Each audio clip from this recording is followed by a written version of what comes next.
Good evening and welcome to our 27th annual Declamation contest.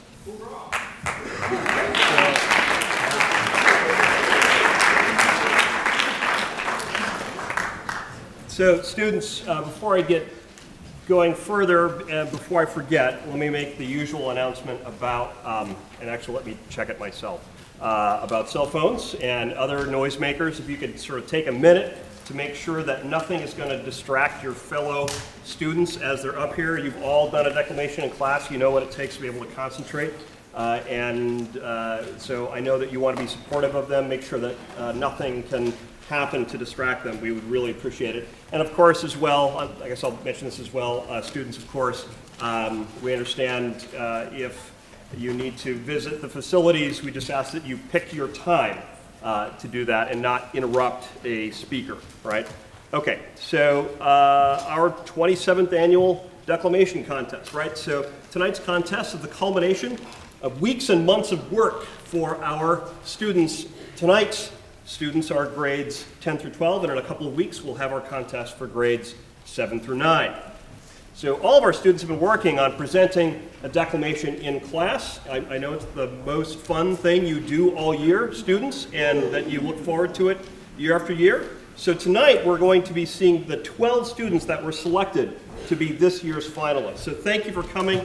I believe that you are going to enjoy tonight's performances, as well as some special musical performances that we have for you. Now, before our competition begins, I'd like to introduce our distinguished panel of judges. So, check maybe if we could get some of the house lights up, so just so we can see our judges when I ask them to stand. So, we'll begin with Danielle Carnio, class of 2006. So, Danielle.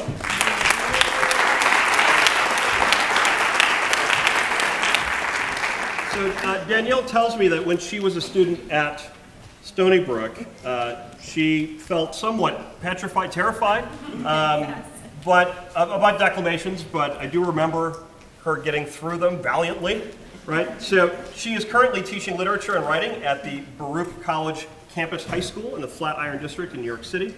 After graduating from Stony Brook, Danielle went to Bowdoin College in Maine. She pursued teaching career, first through the Chicago Teaching Fellowship, an alternative program for would-be teachers, and later through a traditional master's program at Fordham University. Ms. Carnio and her daughter Nadine live on Long Island. Thank you for being with us tonight. Next, I would like to introduce Councilwoman Valerie Cartwright.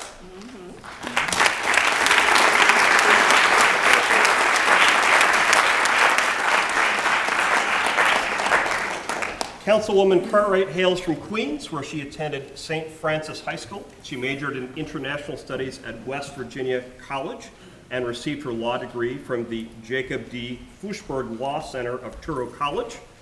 Public speaking is part of the job for Councilwoman Cartwright, and she honed her skills when she was a member of the award-winning moot court team while in law school, and later when working as a litigator in her law practice.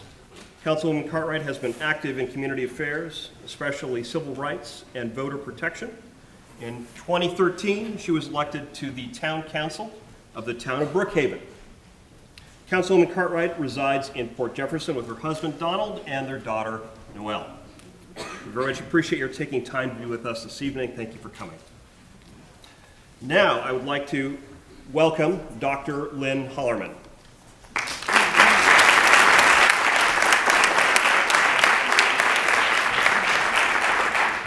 Dr. Hollerman is a graduate of Wesleyan University and the Yale School of Medicine.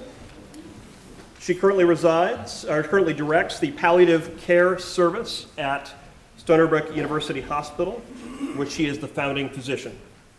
Her program has been recognized on the national level as a recipient of the National Consensus Project 2009 Quality in Palliative Care Leadership Award. Dr. Hollerman is active nationally and locally as a clinical educator and lecturer. In 2010, she received the Stony Brook Medicine Education Innovation Award for her curriculum work. Dr. Hollerman also plays the Baroque flute with the Stony Brook University Baroque Ensemble. Dr. Holloman and her husband, Dr. Eric Rochba, are the parents of Stony Brook alumni Margot Rochba, class of 2014. They reside in Port Jefferson. Thank you for being with us this evening. We are very pleased to welcome another Stony Brook school parent, David Lamb.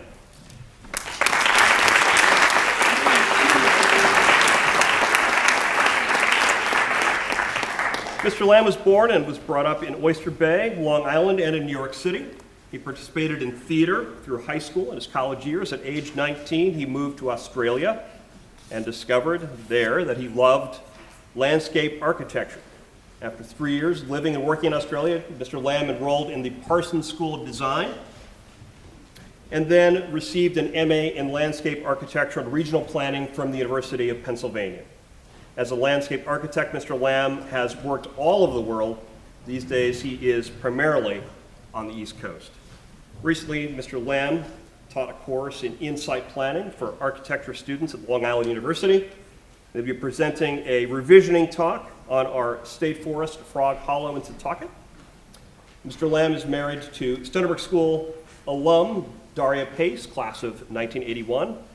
And his son, Will, class of 2014, and daughter, Lucy, class of 2017, both attended Stony Brook. We are grateful for your assistance tonight. Thank you for coming. And last, let me introduce to you and welcome back to the Stony Brook, Tom Manuel.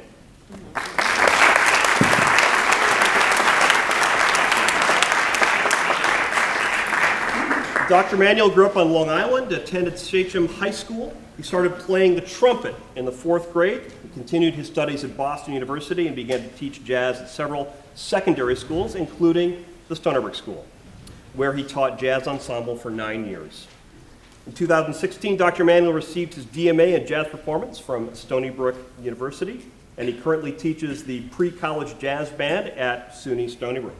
Last year, Dr. Manuel spearheaded the creation of the Jazz Loft in Stony Brook, and he serves as the president. That's just down the street, students, if you're interested. Although Dr. Manuel claims to have no formal training in public speaking, he is a gifted raconteur. He can recite fascinating anecdotes about jazz history and jazz musicians, and he loves to share these stories. So thank you for coming. So judges, thank you. I trust tonight's decision will be difficult, but that this will be an enjoyable evening for you. So there will be 3 categories of declamation tonight: first oration, and then humor, and then drama. One winner will be selected from each category. The winner will receive a cash prize. And between each category, there will be a musical interlude. I would also like to mention that for many years, all of our performers at the declamation contest, both speakers and musicians, have been rewarded with a generous gift certificate for the Good Steer restaurant in Lake Grove, donated by the owner of the Good Steer, Mr. Bob McCarroll, an alum and also a Stony Brook School parent. So, Mr. McCarroll, if you would please, yep.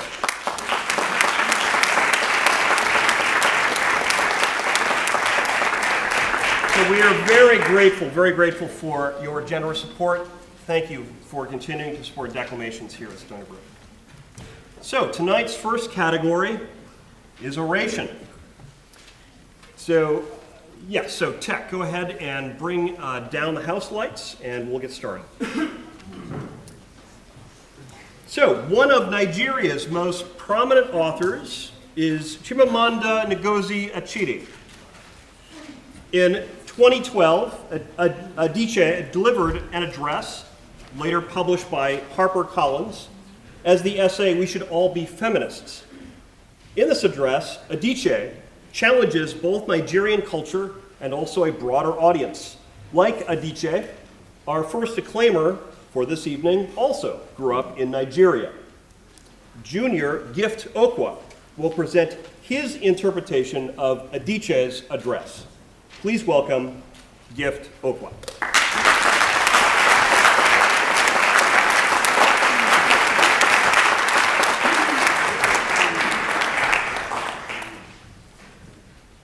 In 2003, I wrote a novel called Purple Hibiscus. While I was promoting the novel in Nigeria, a journalist, a nice, well-meaning man, told me he wanted to advise me. Nigerians, as you might know, are very quick to give unsolicited advice. He told me that people were saying my novel was feminist, and his advice to me was that I should never support feminists, since feminists are women who are unhappy because they cannot find husbands. So I decided to call myself a happy feminist.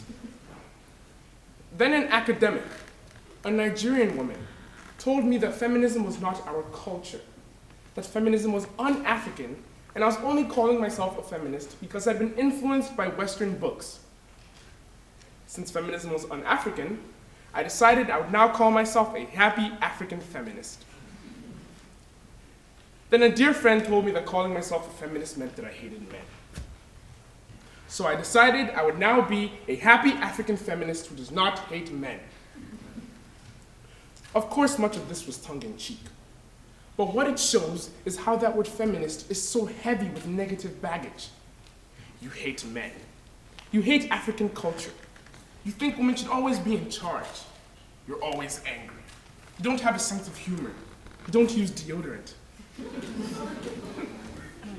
Not long ago, I wrote an article about women in Lagos, and an acquaintance told me it was an angry article, and I should not have made it so angry. But I was unapologetic. Of course it was angry. Gender as it functions today is a grave injustice. I am angry. We should all be angry. But I'm also hopeful, because I believe deeply in the ability of human beings to remake themselves for the better. Gender matters everywhere in the world, and I would like to ask today that we begin to dream about and plan for a different world, a fairer world, a world of happier men and happier women who are truer to themselves. And this is how to start. We must raise our daughters differently. We must also raise our sons differently. We do a great disservice to boys in how we raise them. We stifle the humanity of boys. We define masculinity in a very narrow way. Masculinity is a hard, small cage, and we put boys inside this cage. We teach boys to be afraid of fear, of a weakness, of vulnerability. We teach them to mask their true selves because they have to be, in Nigerian speak, hadman. But by far the worst thing we do to males, by making them feel like they have to be had, is that we leave them with very fragile egos. The harder a man feels compelled to be, the weaker his ego is. And then we do a much greater disservice to girls because we raise them to cater to the fragile egos of males. We teach girls to shrink themselves, to make themselves smaller. We say to girls, you can have ambition, but not too much. You should aim to be successful, but not too successful, otherwise you will threaten the man. If you are the breadwinner in your relationship with a man, pretend that you are not, especially in public. Otherwise, you will emasculate him. What if we simply decide to dispose of that word? And I don't know if there's an English word I dislike more than this. Emasculation. Recently, a young woman was gang raped in a university in Nigeria. And the response of many young Nigerians, both male and female, was something like this. Yes, rape is wrong. But what is a girl doing in a room with 4 boys? Let us, if we can, forget the horrible inhumanity of that response. These Nigerians have been raised to think of women as inherently guilty. The problem with gender is that it prescribes how we should be rather than recognizing how we are. Gender is not an easy conversation to have. It makes people uncomfortable, sometimes even irritable. Both men and women are resistant to talk about gender or are quick to dismiss the problems of gender because thinking of changing the status quo is always uncomfortable. Some men feel threatened by the idea of feminism. Other men might respond by saying, okay, this is interesting, but I don't think like that. I don't even think about gender. Maybe not. And that is part of the problem.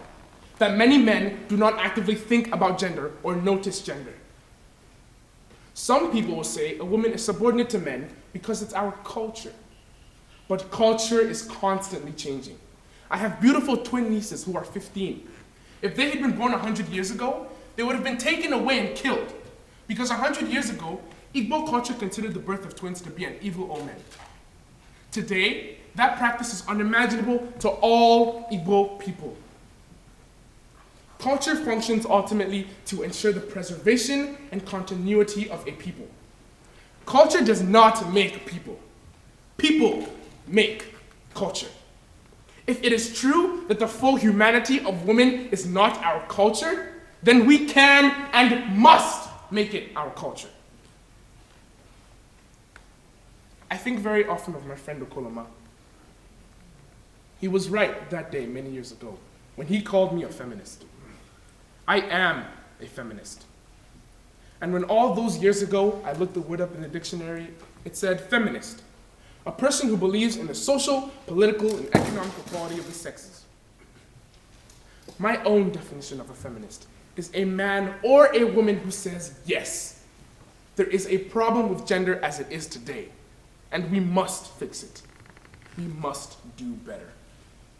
All of us, women and men, must do better.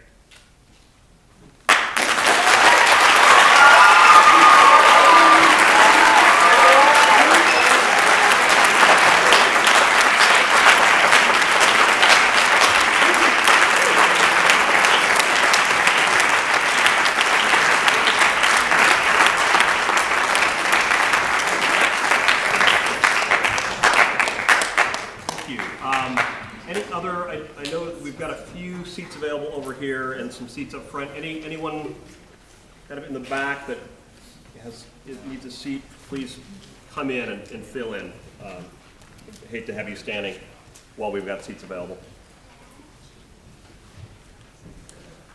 So, in the early 1900s, one of Yale's most beloved professors was William Lyon Phelps, a pioneer of modern literary studies. In response to the news about book burnings that were happening in Nazi Germany, in 1933, Phelps gave a radio address that gently celebrates a great pleasure, the pleasure of owning books. I myself can attest to this pleasure, which for me has become something of an addiction. Senior Austin Amadio will present this address for us. Please welcome Austin Amadio.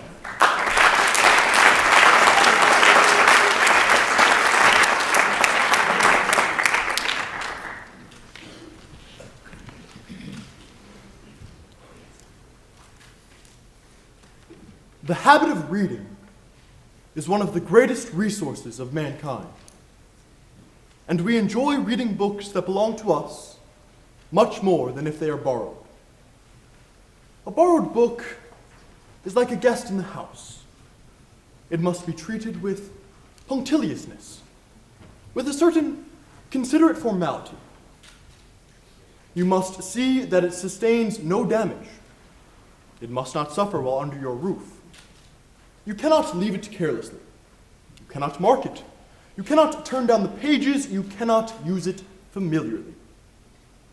And then, someday, although this is seldom done, you really ought to return it. But your own books belong to you. You treat them with that affectionate intimacy that annihilates formality. Books are for use, not for show. You should own no book that you are afraid to mark up or place on the table, wide open and face down. A good reason for marking favorite passages in books is that this practice enables you to remember more easily the significant sayings, to refer to them quickly. And then, in later years, it is like visiting a forest where you once blazed a trail. You have the pleasure of going over the old ground and recalling both the intellectual scenery and your own earlier self. Everyone should begin collecting a private library in youth. The instinct to private property, which is fundamental in human beings, can here be cultivated with every advantage and no evils. One should have one's own bookshelves, which should have no doors, glass windows, or keys. They should be free and accessible to the hand as well as to the eye. The best of mural decorations is books. They are more varied in color and appearance than any wallpaper. They are more attractive in design, and they have the prime advantage of being separate personalities, so that if you sit alone in the room, in the firelight, you are surrounded with intimate friends. The knowledge that they are there is both stimulating and refreshing. You do not have to read them all. Most of my indoor life is spent in a room containing 6,000 books, and I have a stock answer to the invariable question that comes from strangers. Have you read all of these books? Some of them twice. This reply is both true and unexpected. There are, of course, no friends like living, breathing, corporeal men and women. My devotion to reading has never made me a recluse. How could it? Books are of the people, by the people, for the people. Literature is the immortal part of history. It is the best and most enduring part of personality. But book friends have this advantage over living friends.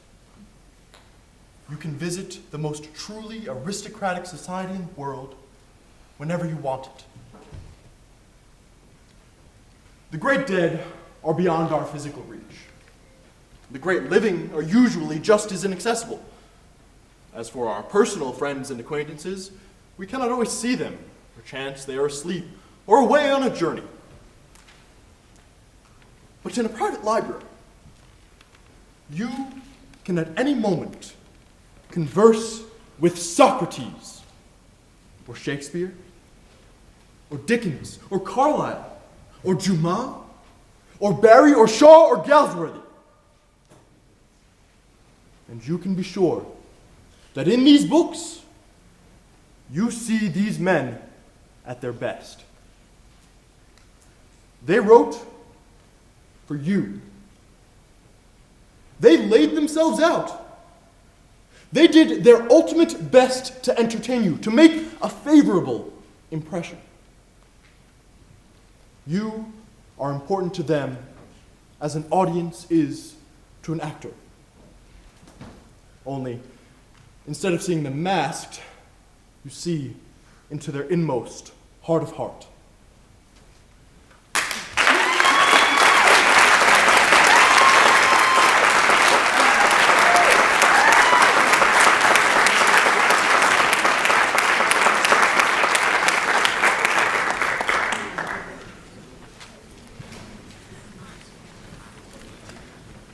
In 1863, Abraham Lincoln signed the Emancipation Proclamation, declaring the freedom of slaves in the Confederate States. In 1963, James Baldwin, African-American author, social critic, wrote a letter commemorating the 100th anniversary of the Emancipation. Baldwin wrote this letter to his nephew, a 14-year-old resident of Harlem. In this letter, Baldwin reflects on racism in America and the impact racism has had on his family. Senior Samuel Ajiwole will present for us his interpretation of Baldwin's letter. Please welcome Samuel Ajiwole.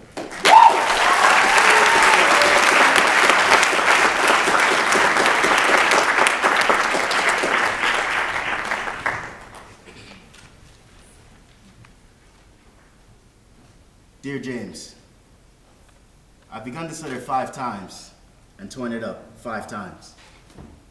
I keep seeing your face. which is also the face of your father and my brother. Like him, you're tough, dark, vulnerable, moody, with a very definite tendency to sound truculent because you want no one to think you're soft. You may be like your grandfather in this. I don't know. But certainly both you and your father resemble him very much physically. Well, he's dead. He never saw you, and he had a terrible life. He was defeated long before he died because at the bottom of his heart, he really believed what white people said about him. I'm sure your father has told you something about all that. You really are of another era. Part of what happened when the Negro left the land and came into what the late E. Franklin Frazier called the cities of destruction. You can only be destroyed by believing that you really are what the white world calls a nigger. I tell you this because I love you, and please don't you ever forget it. I've known both of you all your lives, have carried your daddy in my arms and on my shoulders, kissed and spanked him and watched him learn to walk. I don't know if you've known anybody from that far back, if you've loved anybody that long, first as an infant, then as a child, then as a man. You gain a strange perspective on time and human pain and effort. Other people cannot see what I see whenever I look into your father's face. For behind your father's face as it is today are all those other faces which were his. I know what the world has done to my brother and how narrowly he has survived it. And I know, which is much worse, and this is the crime of which I accuse my country and my countrymen, and for which neither I, nor time, nor history could ever forgive them, that they have destroyed and are destroying hundreds of thousands of lives and do not know it and do not want to know it. One can be, indeed one must strive to become tough and philosophical concerning destruction and death. For this is what most of mankind has been best at since we have heard of man. But remember, most of mankind is not all of mankind. But it is not permissible that the authors of devastation should also be innocent. It is the innocence which constitutes the crime. I hear the chorus of the innocent screaming, "No, this is not true. How bitter you are!" But I am writing this letter to you to try to tell you something about how to handle them. For most of them do not yet really know that you exist. This innocent country set you down in the ghetto, in which, in fact, it intended that you should perish. Let me spell out precisely what I mean by that. For the heart of the matter is here, and the root of my dispute with my country. You were born where you were born, and faced the future that you faced because you were black, and for no other reason. The limits of your ambition were thus expected to be set forever. You were not expected to aspire to excellence. You were expected to make peace with mediocrity. I know your countrymen do not agree with me about this, and I hear them say, "You exaggerate." They do not know Harlem, and I do. So do you. Take no one's word for anything, including mine, but trust your experience. Know whence you came. If you know whence you came, there really is no limit to where you could go. Please, dear James, try to be clear to the storm which rages about your youthful head today, about the reality which lies behind the words acceptance and integration. There's no reason for you to try to become like white people, and there's no basis whatever for their impertinent assumption that they must accept you. The really horrible thing, old buddy, is that you must accept them. And I mean that very seriously. You must accept them, and accept them with love. For these innocent people have no other hope. They are, in effect, still trapped in a history they do not understand. And until they understand it, they cannot be released from it. They have had to believe for many years and for innumerable reasons that black men are inferior to white men. Many of them indeed know better. But as you'll discover, people find it very difficult to act on what they know. To act is to be committed, and to be committed is to be in danger. In this case, the danger in the minds of most white Americans is the loss of their identity. But these men are your brothers, your lost younger brothers. And if the word integration means anything, this is what it means, that we, with love, shall force our brothers to see themselves as they are, to cease fleeing from reality and begin to change it. For this is your home, my friend. Do not be driven from it. Great men have done great things here, and will again. And we can make America what America must become. You know, and I know, that the country is celebrating 100 years of freedom. 100 years too soon. We cannot be free until they are free. God bless you, James, and Godspeed. Your uncle, James.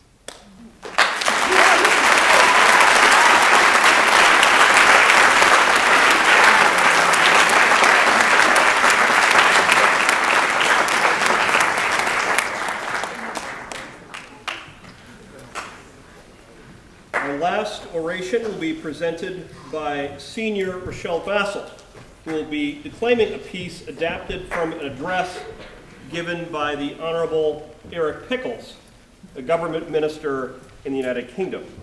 This address was given to mark the 20-year anniversary of the Rwandan genocide. Please welcome Rochelle Bassel.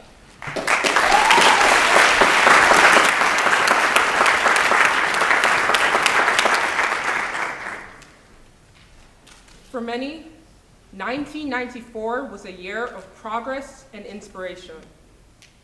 The world saw the final end of apartheid with the election of Nelson Mandela. Here at home, we saw the opening of the Eurotunnel. Israel and Jordan ended a 40-year war, and the IRA formally announced they would cease their military operations. However, a modern world does not necessarily mean a humane one.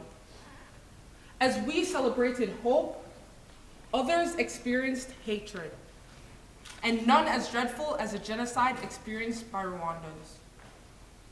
To all those Tutsis who died, and moderate Hutus who died, this month in 1994 marked the beginning of 100 days of hell. 100 days of abuse, of torture, and of murder. 100 days, which took nearly 1 million lives. For all those who bore witness to Rwanda's genocide, it was a time humanity seemed to forget. But 20 years doesn't seem so long ago. I am sure that there are memories here in this room today that have been replayed time and time again as though they were yesterday.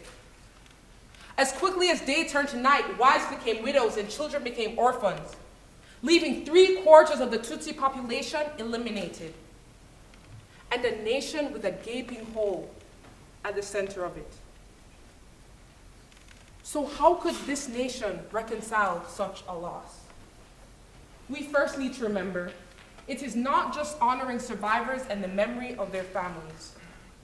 It is how we ensure that we retain constant vigilance. It requires prompt action at the first sign of hatred. We have a tradition in the UK of remembrance. We have remembered the Jewish people lost to the Holocaust, the Cambodians that died in the killing fields, and we have a duty to remember our Rwandan friends.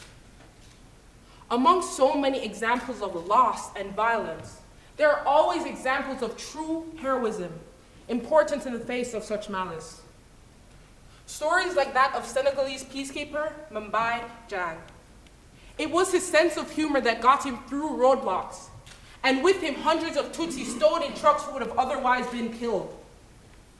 Mbaye was a good man within a sea of evil. When he lost his life, a small flickering light against the darkness went out. Today we remember all he did for Rwandans. I have often heard survivors of the genocide call themselves the unlucky ones, because they have been left to face a seemingly dark and bleak future. In these times, we must remember that whilst world governments slept, individuals shone through. Our collective responsibility shapes a new future of telling these stories, looking past statistics and recalling the examples of survival and determination. We remind ourselves of the other side of humanity, the selfless and determined characteristics that shape the Rwanda we see today. It is a country to be immensely proud of. Rwanda has the highest number of female politicians of anywhere in the world. Girls are given the same access to education as boys. Less Rwandans are going hungry, more are finding work, and its economic fortune continues to improve. Rwanda has a future that perpetrators of the genocide could not imagine. But changing doesn't mean forgetting.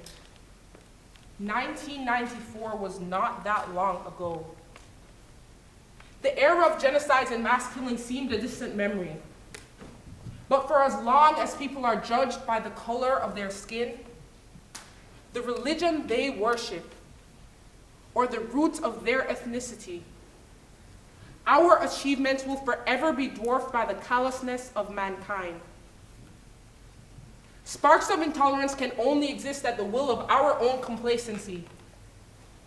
And no matter how many years pass, 1, 20, or 200, we owe it to Rwanda and all victims of genocide to remain vigilant and to always remember the sacrifice they never deserved to make.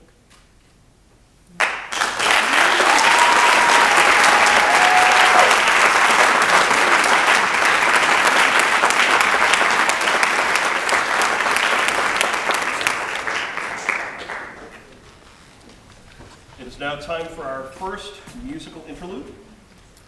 We will be welcoming Stacy Chui, who will be performing Rachmaninoff's Prelude in C minor. Please welcome Stacy. Thank you.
second category is humor. Senior Shane Fitzpatrick will begin our humor category with an inspirational address, some advice offered to those of us who might lack self-confidence. This address advises us to never give up. Please welcome Shane Fitzpatrick.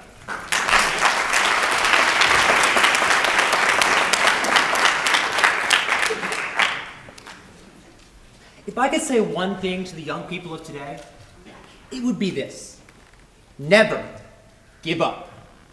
Keep trying and pushing and struggling, even if you don't know what your goal is or why you would want to achieve it. As you march down the street not giving up, hold your head high and swing your elbows. People will recognize you as someone who won't give up, and they will get out of your way. Some of them will even hide.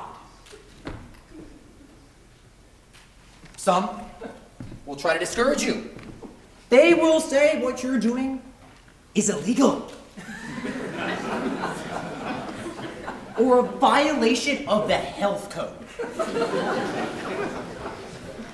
They may cling to your leg, causing you to drag them along, or jump onto your back, pleading, "In the name of God, please stop what you're doing." Keep going. Rest assured, they are jealous. "No, we're not jealous, honestly," they'll say. Just please stop. Maybe you've struck a nerve? "No, you haven't struck a nerve," they'll say. "What you're doing is just awful, and we'd like you to stop." Let that be your inspiration. Shake off the naysayers and trudge on through the mud and the filth and the slime, knowing that you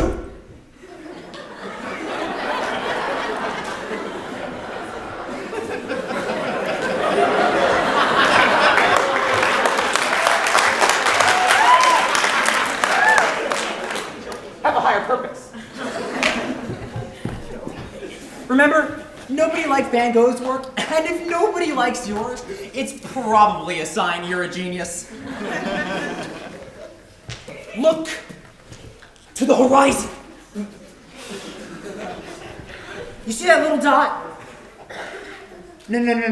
Not that one. The one that's even farther out. You can barely see it. Now don't stop until you reach it. Take out your machete and take a new path through the jungle. Even if there is an old path, just a few feet away. Fend off the monkeys of good manners and the sloths of patience. We are born with the instinct to not give up. As babies, we cry and scream until we get what we want. But somewhere along the line, we lose that ability. People talk us out of our crazy ideas. People who live in the so-called real world, where things make sense, they've never attempted the impossible. But you have! Many times. So keep pushing ahead. Actually, wait. Time. Hold on. Not in a way that seems pushy, but in a way that says you won't stop. Some people say you shouldn't bang your head against a wall. Tell that to the woodpecker. And when you finally reach the first stage of success, congratulate yourself. But remember that there are 24 more stages of success. So keep pushing and scraping and clawing and begging. Even in your dreams, don't give up. If you dream that you are wearing nothing but underpants, try to make them expensive, executive underpants.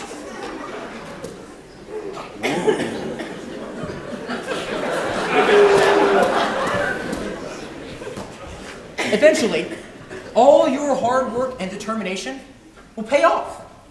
The same people who mocked your ideas and tackled you will claim to love your vision. We love it! We love it, they'll say. They'll tell you the governor is interested in your ideas and will bundle you off in a car to the governor's mansion. Yay! But when you pass under the stone archway, you'll notice it doesn't read governor's mansion, but insane asylum.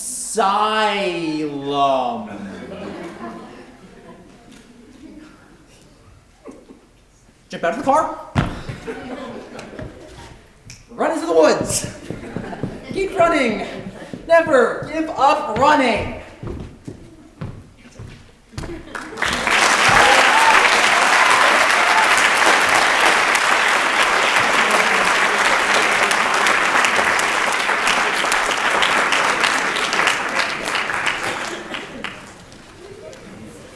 When I was in high school, I learned many things from Douglas Adams' wacky novel, The Hitchhiker's Guide to the Galaxy. Senior Fiona Farrell is going to give us an interpretation of the beginning of this novel as the main character, Arthur Dent, tries to save his house as Mr. L. Prosser of the local planning council tries to knock it down. Please welcome Fiona Farrell.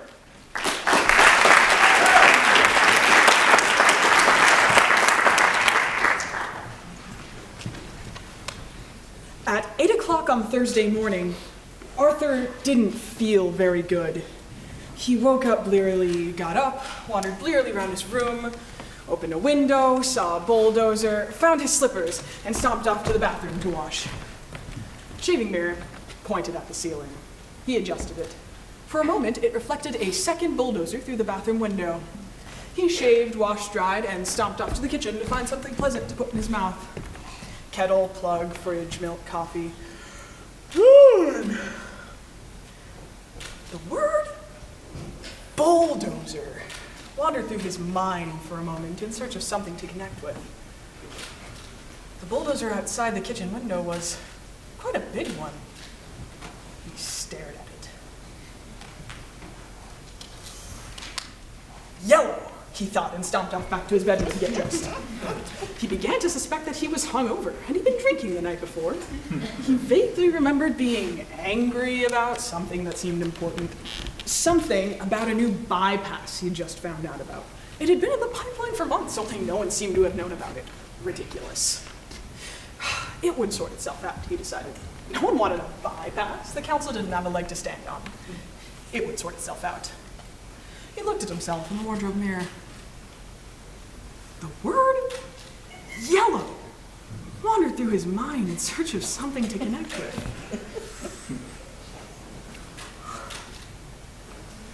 15 seconds later, he was out of the house and lying in front of a big yellow bulldozer that was advancing up his garden path.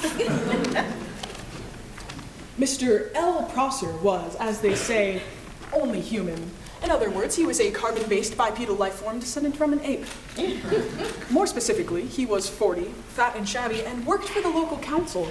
Curiously enough, though he didn't know it, he was also a direct male line descendant of Genghis Khan.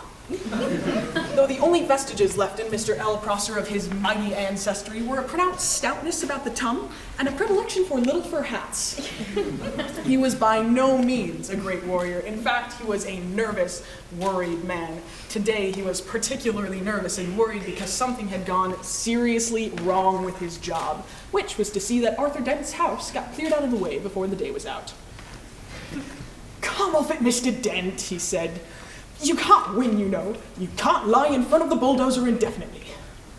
He tried to make his eyes blaze fiercely, but they just wouldn't do it. Arthur lay in the mud and squelched at him. "I'm game," he said. "We'll see who rusts first."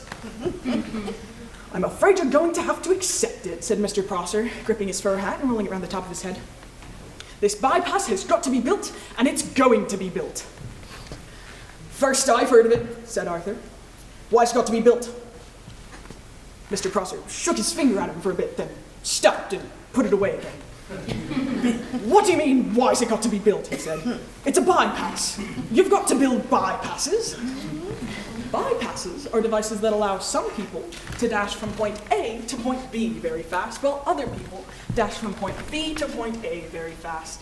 People living at point C, being a point directly in between, are often given to wonder what's so great about point A that so many people from point B are so keen to get there. And what is so great about point B that so many people from point A are so keen to get there? They often wish that people would just once and for all work out where the hell they wanted to be. Mr. Prosser wanted to be at point D. Point D wasn't anywhere in particular, it was just any convenient point a very long way from points A, B, and C. Mr. Prosser said, "You were quite entitled to make any suggestions or protests at the appropriate time, you know." Appropriate time, hooted Arthur. Appropriate time! The first I knew about was when a workman arrived at my home yesterday. I asked him if he'd come to clean the windows, and he said no, he'd come to demolish the house. He didn't tell me straight away, of course. Oh no, first he wiped a couple of windows and charged me a $5. Then he told me. Mr. Dent, the plans have been available in the local planning office for the last 9 months. Oh yes, well, as soon as I heard, I went straight round to see them yesterday afternoon. You hadn't exactly gone out of your way to call attention to them, had you? I mean, like actually telling anybody or anything. But the plans were on display. On display! I eventually had to go down to the cellar to find them. That's the display department. With the flashlight. Ah, well, the lights had probably gone. So hit the stairs. But, look, you found the notice, didn't you? Yes, said Arthur. Yes, I did. It was on display in the bottom of a locked filing cabinet, stuck in a disused lavatory, with a sign on the door saying, "Beware of the leopard." A cloud passed overhead. Mr. Prosser frowned at it. "It's not as if it's a particularly nice house," he said. "I'm sorry, but I happen to like it." "You like the bypass?" "Oh, shut up," said Arthur Dent. "Shut up and go away and take your bloody bypass with you. You haven't got a leg to stand on and you know it." Mr. Prosser's mouth opened and closed a couple of times while his mind was for a moment filled with inexplicable yet terribly attractive visions of Arthur Dent's house being consumed with fire and Arthur himself running, screaming from the blazing ruin with at least 3 hefty spears protruding from his back. Mr. Prosser was often bothered with visions like these, and they made him feel very nervous. He stuttered for a moment, then pulled himself together. "Mr. Dent," he said. "Hello, yes," said Arthur. "Have you any idea just how much damage that bulldozer would suffer if I were to just let it roll straight over you?" "How much?" said Arthur. "None at all," said Mr. Prosser, and stormed nervously off, wondering why his mind was filled with 1,000 hairy horsemen all shouting at him.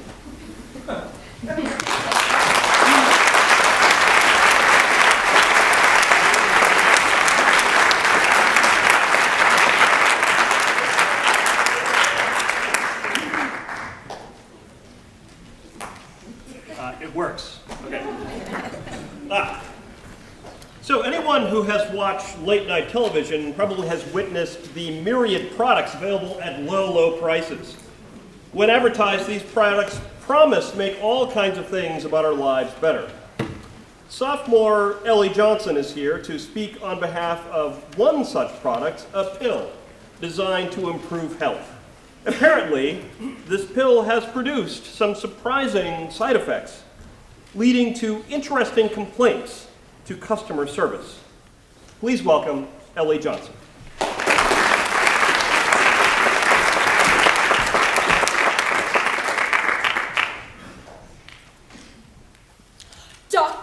Body's total good body system is such a revolutionary and completely natural way to eliminate all your health problems that it is quite common for people to feel frightened before using it and to feel disoriented and even more frightened afterward. Before calling our customer service line or 911, we suggest that you sit down, drink 8 glasses of water, and read our responses to the following testimonials submitted by other satisfied customers just like yourself. $750 for a 30-day supply? That's $25 a pill. Isn't that a lot of money? J. Lowell, Charlottesville, Virginia. Not when you consider that that comes to just about $1 an hour. $1 for an hour free of all your pains and complaints? Wouldn't you pay $1 to feel like $1 million bucks? You'd have to be crazy not to. And it's not just a pill. Each Dr. Goodbody's total good body system daily bolus contains the entire line of Dr. Goodbody solutions, including Colo-Rooter, blood flush, tumor stopper, and several other remedies that are no longer available in most states. That's why each pill weighs nearly 3 ounces. And why we recommend you take it with 8 glasses of water and the supplied lubricant. My doctor has strongly warned me against trying your system and told me not to come crying to him when my insides fall out. See Mason, Brooklyn, New York. Of course your doctor would say that.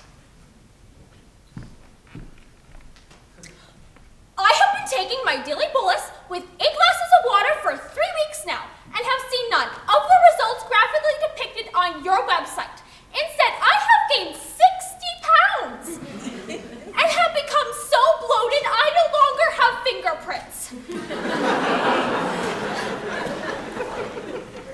What am I doing wrong? T. O'Donnell, Sherman Oaks, California. You need to increase the size of the glasses of water. But keep the total number of glasses to 8.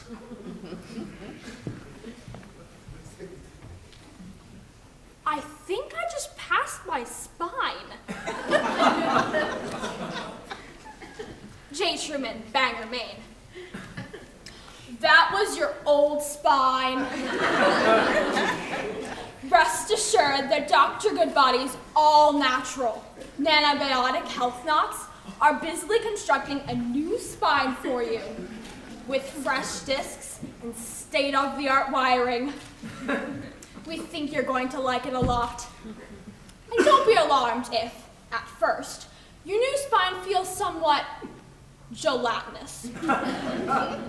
This is a great time to try all those frustrating yoga positions.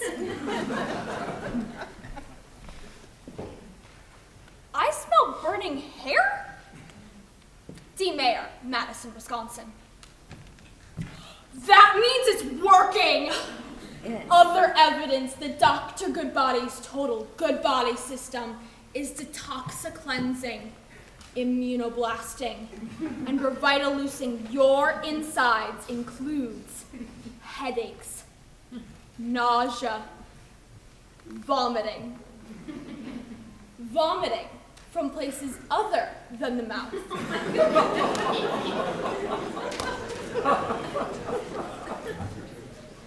Tiny voices, rapidly cycling hypo and hypertension resulting in staggering about with protruding eyeballs. Cacophonous bowel sounds, muscle and joint pain that feels like slow roasting. Inability to urinate. Inability to cease urinating. Sudden double jointedness. Cotton mouth mouth, itching in an unreachable location, athlete's face, knee sap, extremely offensive odor that smells like strawberries to you, undead feeling, migrating love handles, reverse vertigo, cravings for bees, and other sweet insects, Jolie lips, full body sloughing, jazz hands, visible bubbles in the blood, eye hair, abdominal rash that spells "let me out." Uncontrollable urge to contact attorneys. Laughing buttocks. And a blinding, but oddly comforting white light. If the burning hair smell continues for more than a day, and your hair is not actually burning, which happens in only a very small number of cases, there's a very slight possibility that you are having a stroke. If so, please seek help immediately by going online and ordering Dr. Goodbody's Brain Reboot. Choose overnight shipping.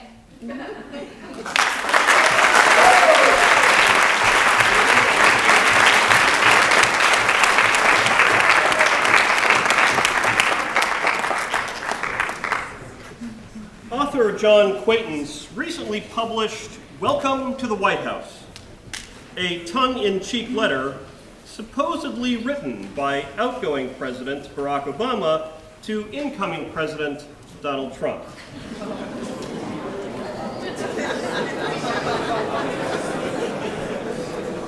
Sophomore Daniel Rueda will give us his interpretation of this letter. Please welcome Daniel.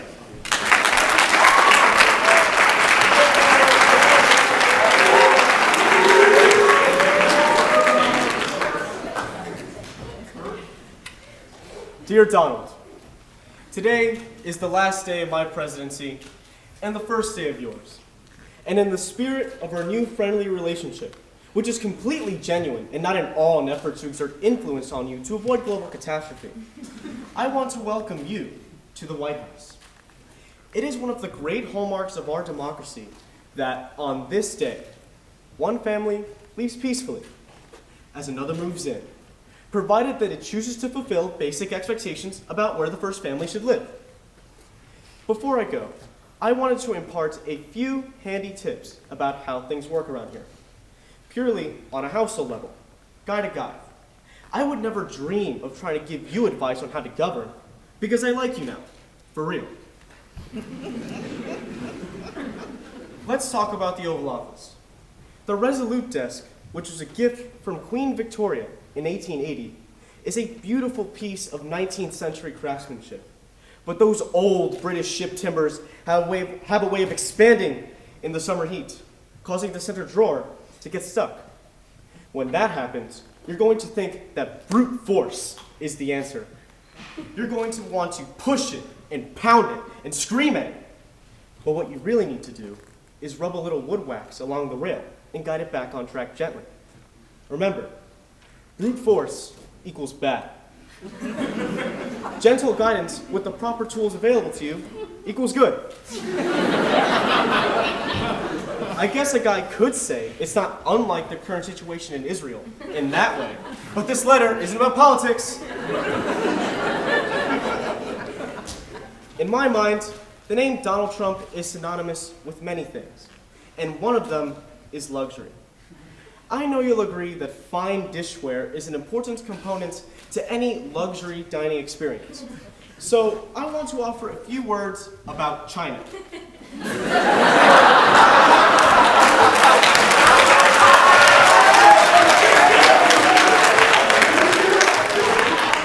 You may not be used to dealing with something so fragile, so please be very, very careful when handling China during your time here. Whether it's 4 years, 8 years, or so much shorter time. Be even more careful than you are with the desk drawer. And don't be afraid to ask me if you have any China-related questions. Hillary actually dealt extensively with China too, if you ever wanted to give her a call. I can't promise she'll pick up. I know you're a golf guy, but in case you decide to take up tennis or basketball, I should mention the court. It used to be just for tennis, but I put it in a couple of hoops. To be honest with you, if there's one thing I want people to remember me for, it's the lasting changes I brought to the court. Many of the people who work on the court have been working there forever, and one of them died unexpectedly last year, so there's a vacancy. I had the perfect guy picked, but there's been some bizarre holdup in getting him a start date.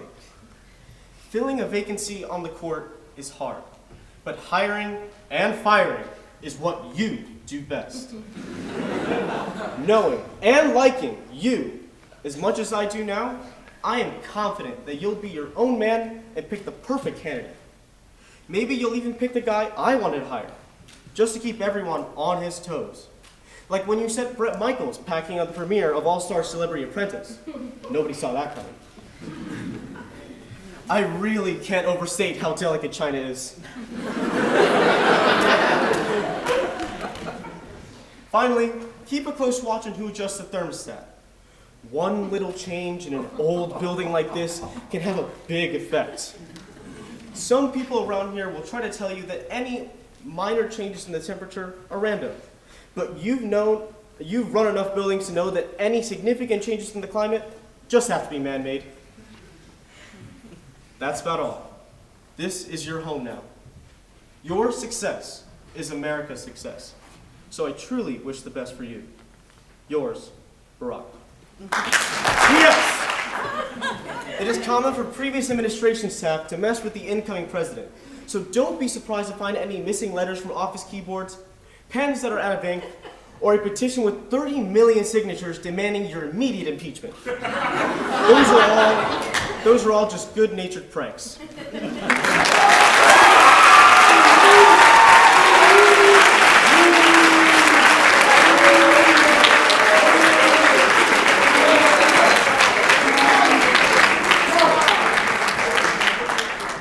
So we are now ready for our second musical interlude. So Francine Leung is now here for us to perform Dizzy Fingers. Please welcome Francine.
final category is drama.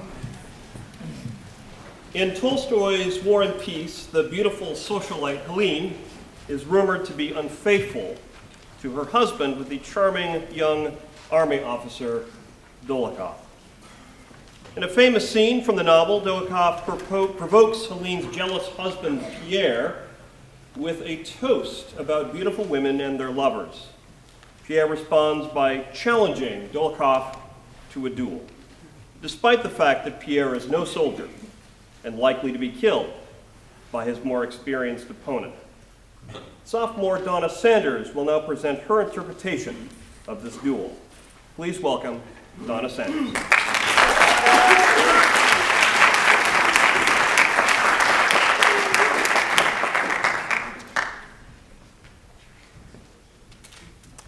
To the health of pretty women, Petrushka.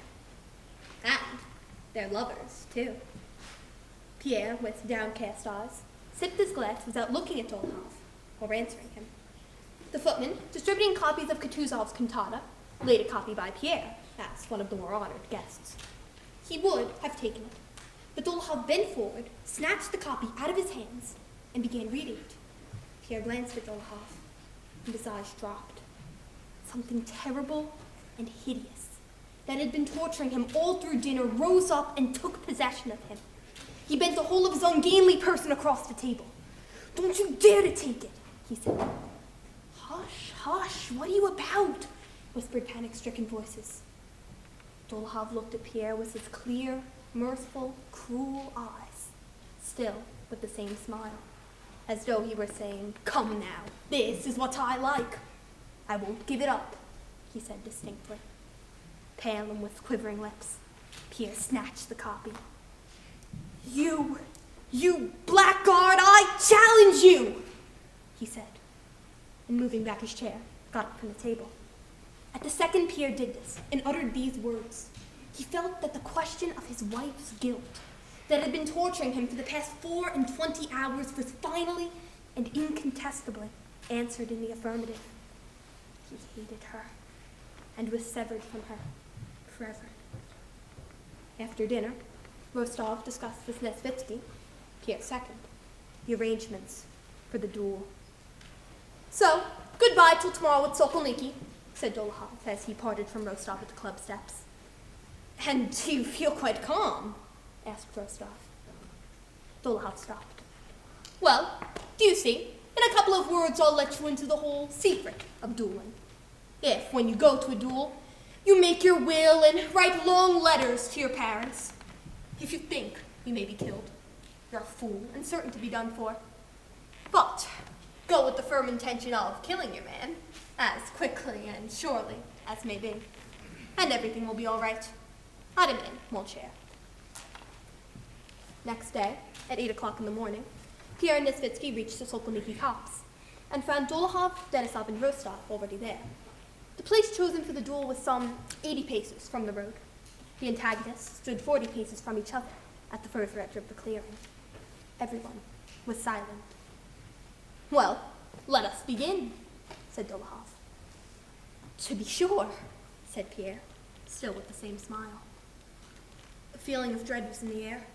It was obvious that the affair that had started so lightly could not now be in any way turned back, that it was going forward of itself, independent of men's wills, and must run its course. "Since the antagonists refuse all reconciliation, would it not be as well to begin? Take your pistols, and at the word 3, begin to advance together. 1, 2, 3, Denisov shouted angrily, and walked away from the barrier. The combatants had the right to fire as they chose as they approached the barrier. Dolokhov walked slowly, not lifting his pistol, and looking intensely with his clear, shining eyes into the face of his antagonist. His mouth wore, as always, the semblance of a smile. "So when I like, I can fire," said Pierre. And at the word 3, he walked with rapid steps forward, straying off the beaten track and stepping over the untrodden snow. After advancing 6 paces and getting off track into the snow, Pierre looked about under his feet, glancing rapidly again at Dolokhov, and stretching out his finger as he had been shown, fired. The smoke, which was made thicker by the fog, hindered him from seeing for the first moment The other shot that he was expecting did not follow. All that could be heard were Dolahov's rapid footsteps, and his figure came into view through the smoke. With one hand, he was clutching at his left side. The other was clenched on the lower pistol. His face was pale. "No," Dolahov muttered through his teeth. "No, it's not over." And struggling on a few sinking, staggering steps up to the sword, he sank on the snow beside it. His left hand was covered with blood. He rubbed it on his coat and leaned upon it. Dolahov began, but he could not at once articulate the words.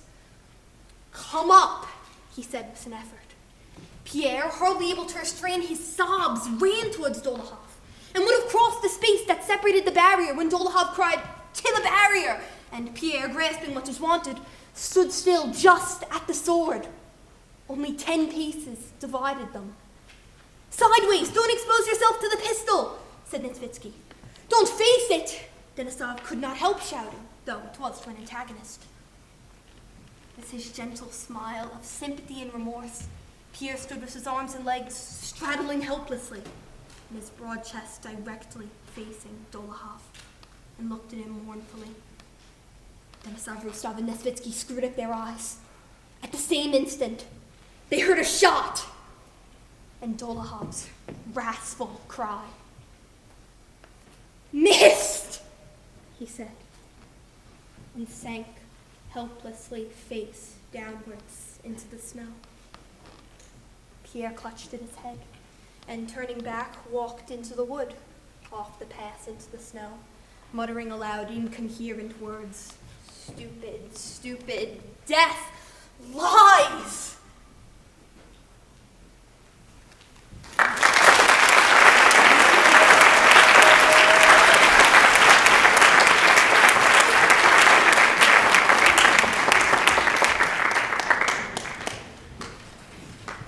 In 2007, Native American author Sherman Alexie published The Absolutely True Diary of a Part-Time Indian, in which we meet Junior, a young teenager who lives on a reservation near Spokane, Washington. Senior Anna Brumler is going to give us her interpretation of Junior's story.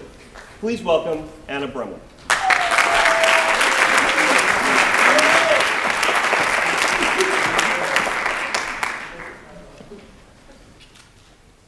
I was born with water on the brain. Okay, so that's not exactly true.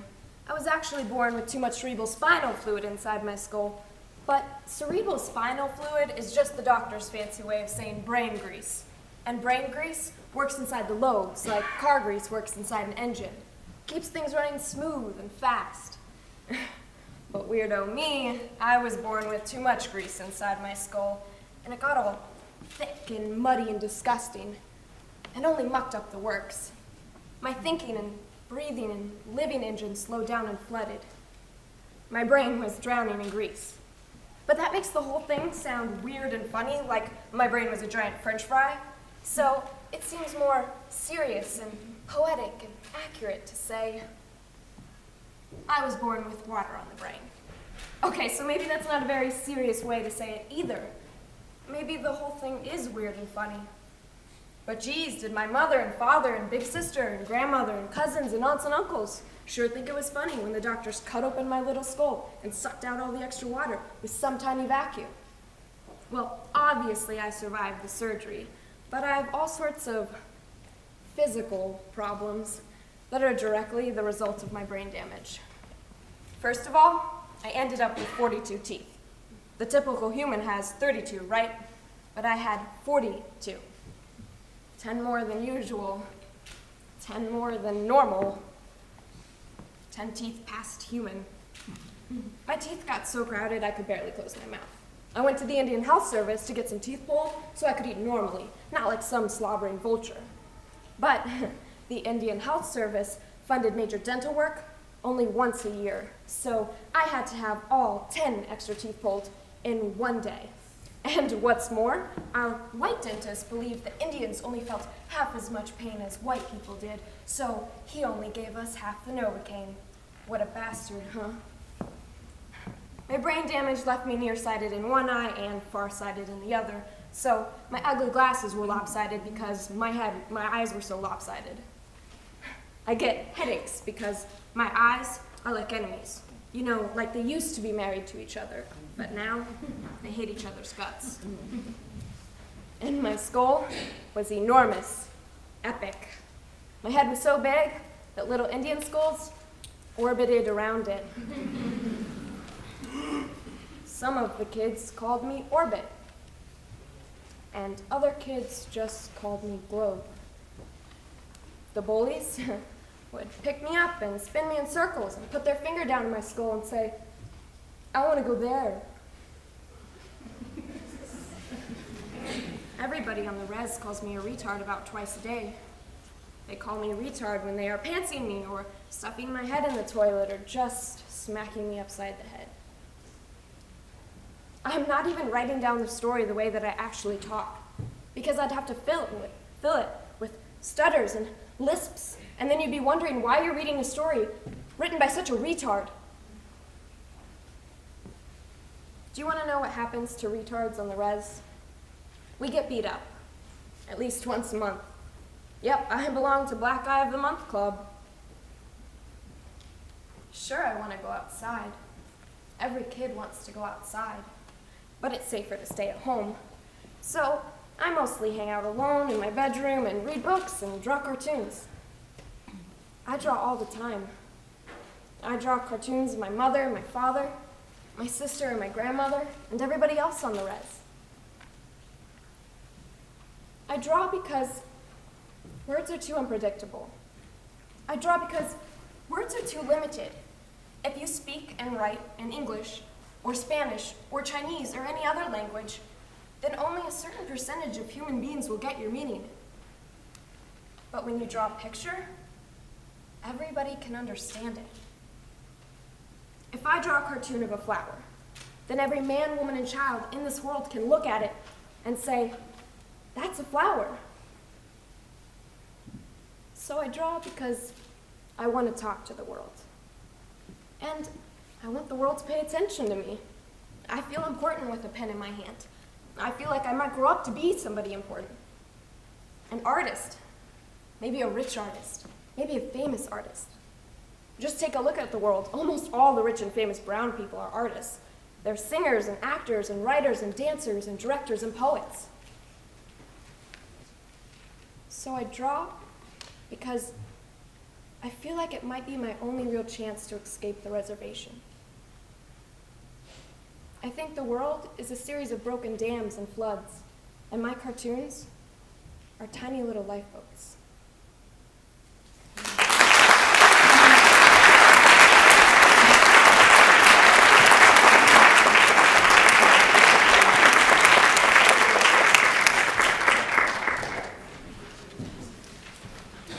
One of T.S. Eliot's most famous poems is the love song of J. Alfred Prufrock. In it, Eliot creates a character who speaks to the reader, offering a confession, a glimpse into an inner life of doubt and anxiety. Senior Vivian Jung will now offer her interpretation of this poem. Please welcome Vivian.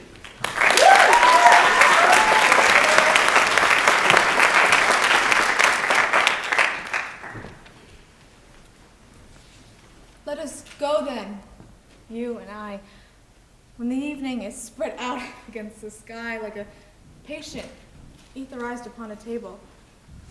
Let us go through certain half-deserted streets, the muttering retreats of restless nights and one-night cheap hotels and sawdust restaurants with oyster shells, streets that follow like a tedious argument with insidious intent to lead you to an overwhelming question. Oh, do not ask, what is it? Let us go and make our visit. And indeed, there will be time. There will be time. There will be time to prepare a face to meet the faces that you meet. There will be time to murder and create, and time for all the works and days of hands that lift and drop a question on your plate. Time for you and time for me. And time yet for 100 indecisions and for 100 visions and revisions before the taking of toast and tea. Do I dare disturb the universe? In a minute, there is time for decisions and revisions, in which a minute will reverse. For I've known them all already, known them all.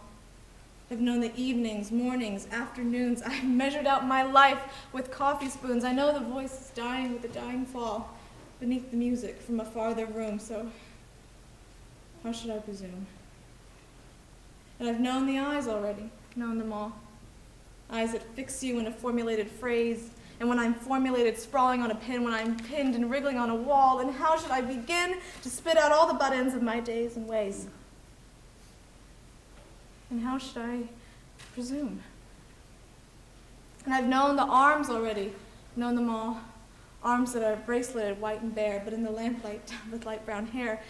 Is it perfume from a dress that makes me so digress? Arms that lie along a table or wrap about a shawl. And should I then begin?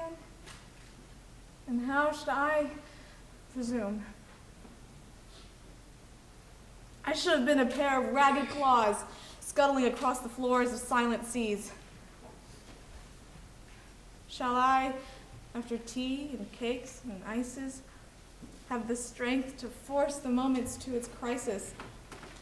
But though I have wept and fasted, wept and prayed, and though I have seen my head, grown slightly bald, brought in upon a platter, I am no prophet. And here's no great matter. I have seen the moment of my greatness flicker. And I've seen the eternal footman hold my coat and snicker. And in short, I was afraid. And would have been worth it, after all.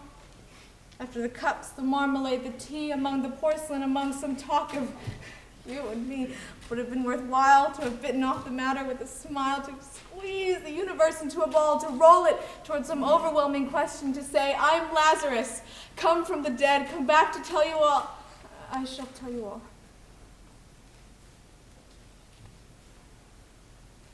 And would have been worthwhile, would have been worth it after all. After the sunsets and the dooryards and the sprinkled streets, after the novels and the teacups and the skirts that trail along the floor, and this and so much more, it is impossible to say just what I mean. But as if a magic lantern threw the nerves and patterns on a screen would have been worthwhile, if one, settling a pillow or throwing off a shawl, turning toward the window, should say, that is not what I meant at all. That is not it at all. Shall I part my hair behind? Do I dare to eat a peach? I shall wear white flannel trousers and walk upon the beach. I've heard the mermaids singing, each to each. I do not think that they will sing to me. I have seen them riding seaward on the waves, combing the white hair of the waves blown back. When the wind blows, the water white and black. We have lingered in the chambers of the sea by seagulls wreathed with seaweed red and brown, till human voice us, wake us, and we drown.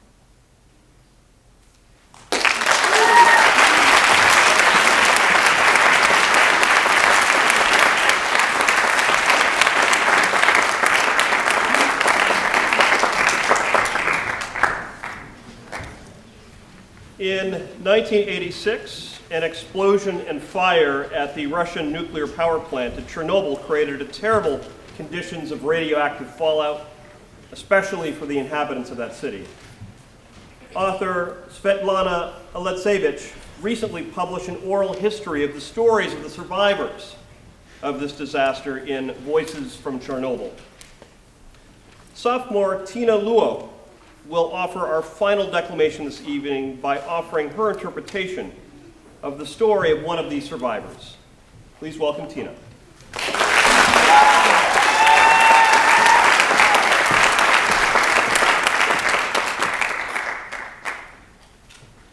I don't know what I should talk about. About death or about love. Or are they the same? Which one should I talk about? We were newlyweds. We still walked around holding hands even if we were just going to the store. I would say to him, I love you. But I didn't know then how much. I had no idea. We lived in the dormitory of the firehouse where he worked. That was his job. So I always knew what was happening, where he was, how he was. One night I heard a noise. I looked out the window. He saw me and said, "There's a fire at the reactor. I will be back soon." I didn't see the explosion itself, just the flame. Everything was radiant, the whole sky, a tall flame and smoke.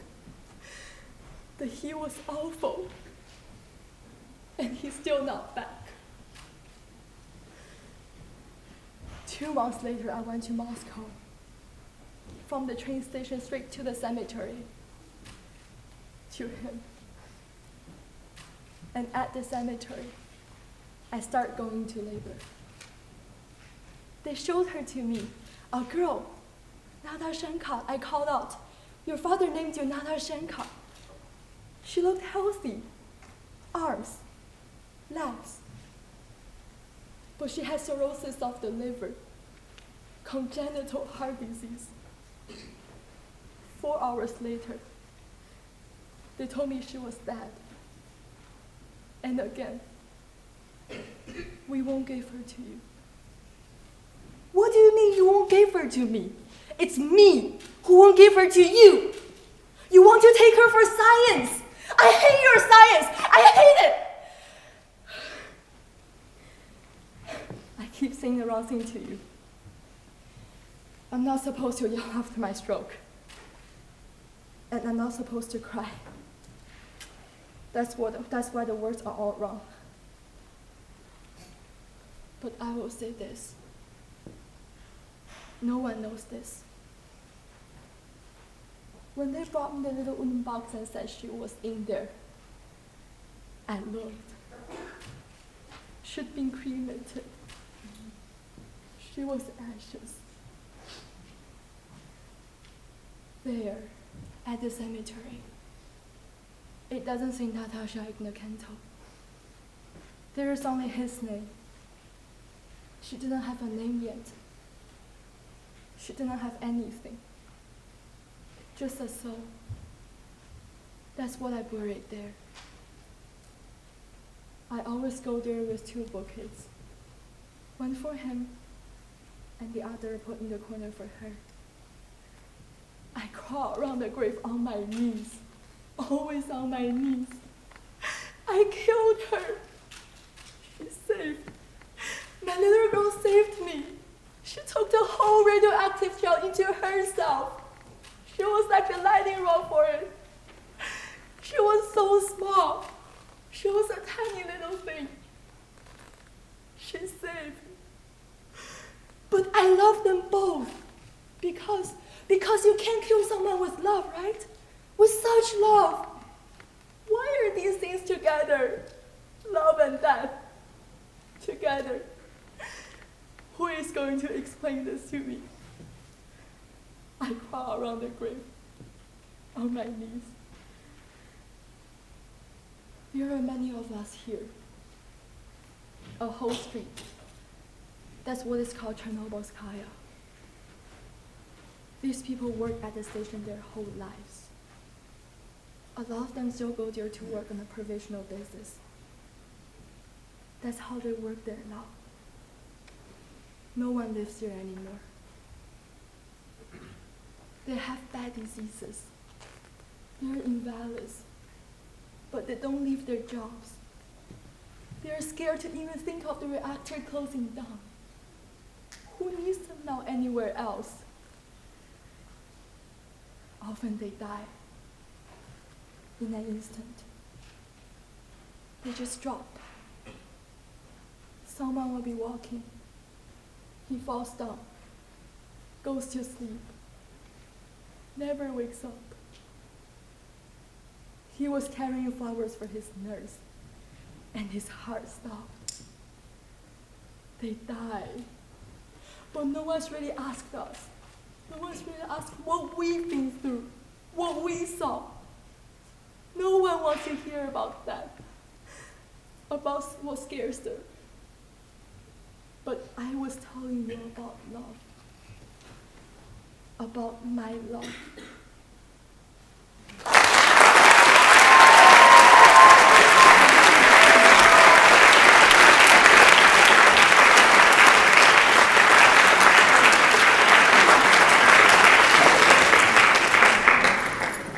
Judges, you are now excused. We'll have a few minutes to deliberate on your verdict. We'll give you some time to get out. And while the judges are doing that, we would like to set up for a performance by a quartet. So let me introduce them while they get settled. Right. So this is Sally Park, Iku Zushihiro, Vivian Jiang, and Kevin Jiang, and they've come to perform for us. Please thank them.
we have a presentation, a sort of montage of things Carson that Tiffany, our tech crew's editing genius, has put together for us. So Tiffany, thank you. And if you're sitting on the far side and can't see this, I'm sorry. I don't know, you could probably move this way a bit if you want to. We can also probably just make this available at some point. I think that's all the introduction okay, good, all right. Thank you, Zach.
But later on you were sorry you went there.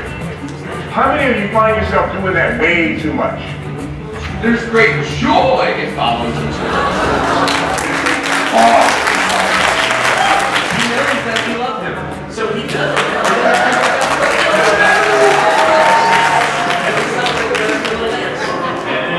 Perfect in all love.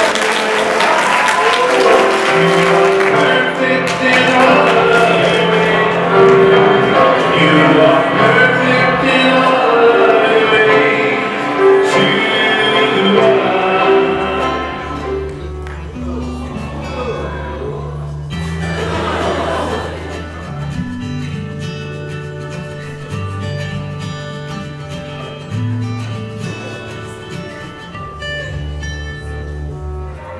idolatry comes large income.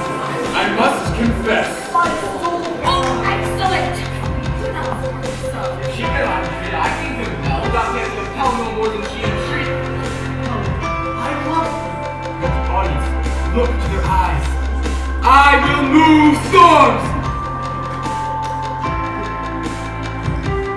I'm running so low that my nails can reach as high. I'm trying to mock me, gentlemen! I do not strike me! Where's Papa?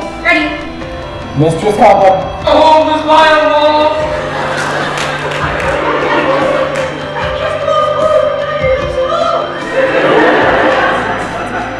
His bloody, blameful blade, he bravely broached his boiling, bloody breast. And Disney, tarrying in mulberry shade, his dagger drew and died.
Nice work, Tech.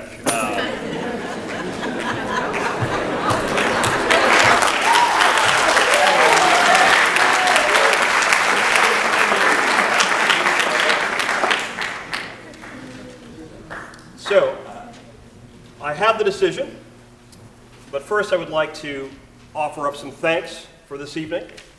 I wish to thank first and foremost my colleagues and fellow teachers who have coached and evaluated declaimers in class and have narrowed the upper school field to about 40 semifinalists, and then helped to judge this semifinal competition that has resulted in the 12 finalists that you saw tonight. And I'm also very, very grateful for the advice and assistance of Franny Pastel and Jane Taylor, who did a lot of work behind the scenes to make tonight possible. So thank you very much, my colleagues, Mrs. Taylor.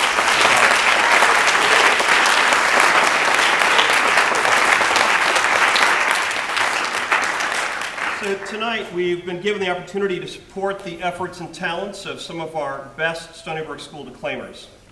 Students, you all know from firsthand experience what a declamation requires of a performer. The concentration, the command of timing, the expression. Tonight's finalists have done very well. Very proud of you. And I'm sure our judges had a hard time making a decision. So, let us show our appreciation for all of our finalists.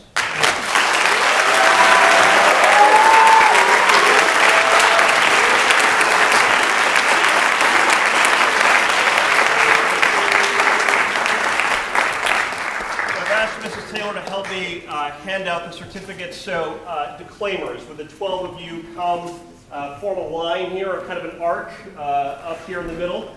And yeah, come on up.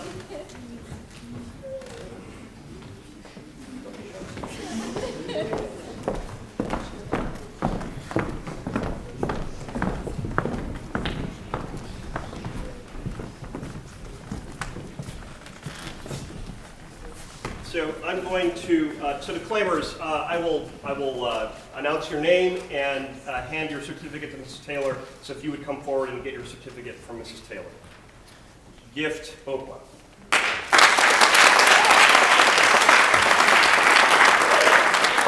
Austin Audio.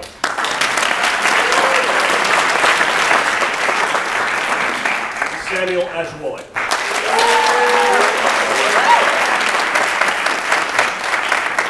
Michelle Bassett.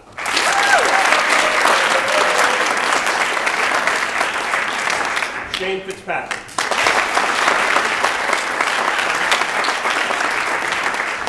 Fiona Farrell.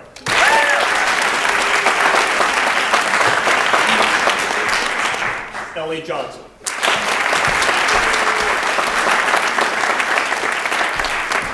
Daniel Rueda.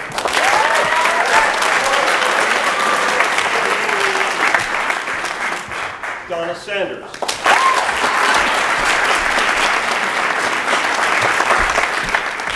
Anna Brumler.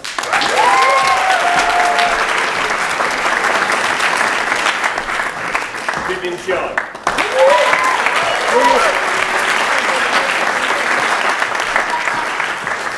Tina Will.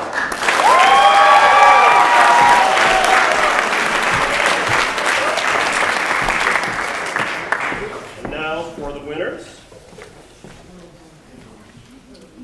So, in oratory, the winner is Gift Oakland.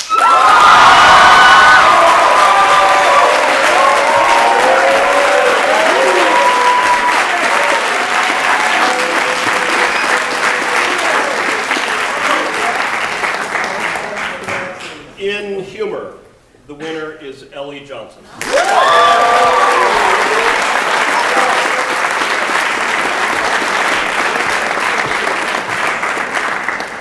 And in drama, the winner is Tina Luo.